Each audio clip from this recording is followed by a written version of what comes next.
Good morning, students. In yesterday's video we have discussed about the Rutherford model of an atom, and we have also discussed the drawbacks or limitations of Rutherford model of an atom. So the limitation of Rutherford model of atom was explained by Niels Bohr. He stated that although the fast moving electron is expected to lose energy as radiations, but it does actually lose energy. In fact, out of infinite number of orbits that are possible for the electron, electrons can revolve only in a certain fixed orbit with definite amount of energy. In other words, you can say that energy of the electron is fixed. They always move in a certain fixed orbit with a definite amount of energy. And in that particular state, the electron is not in a position to either lose or absorb energy as radiations. It is therefore revolves in the same orbit without losing any energy, and this accounts for the stability of an atom. So in the year 1913, Niels Bohr gave a theory regarding the distribution of electrons in an atom, and the main postulates of the theory are: number 1, an atom has a positively charged nucleus at its center, which was discovered by Rutherford, and most of the mass of the atom resides in the nucleus. The second postulate is the electrons revolve around the nucleus in the special orbits called discrete orbits. So in an atom, the electrons revolve in well-defined circular paths known as orbits. The third postulate is these orbits are called shells or energy levels. They are called shells or energy levels and are represented by the letters K, L, M, N, etc., or numbered as 1, 2, 3, 4, etc., as you can see in this picture. The first shell is K shell, the second is L shell, third is M shell, and the fourth one is N shell. So these orbits have been designated as K, L, M, N, or as 1, 2, 3, 4 based on the energy present.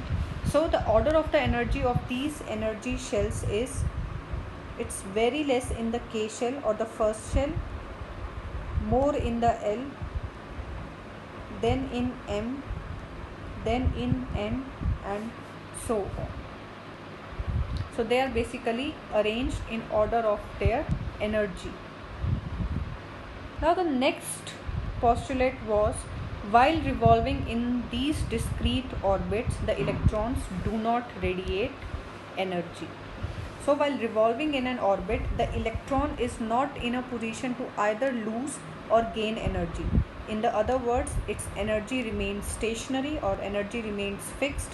Therefore, these energy states for the electrons are also known as stationary states, and while revolving in these orbits, they do not radiate any kind of energy. They are not in a position to either radiate or absorb any energy.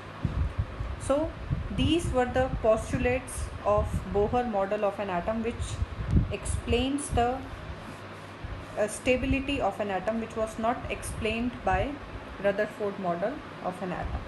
So Bohr model of atom was quite successful in explaining the stability of an atom and also the electronic distribution and different energy levels in an atom. However, it also suffered from some kind of limitations, which are basically not there in your syllabus, and you are going to study them in your higher classes. In 11th class, you are going to study about the limitations of Bohr model, that Bohr model also suffered some limitations. So these were basically the three models which we have discussed regarding the structure of an atom. So in first was the Thomson model, from which it was concluded that the atom is electrically neutral. The second was the Rutherford model, that was most important model. He basically tells the position about the proton and also discovered nucleus inside an atom. And the third model is this Bohr model of an atom, which basically explains the stability of an atom. So all these three models are important. I hope you all have understood these three models.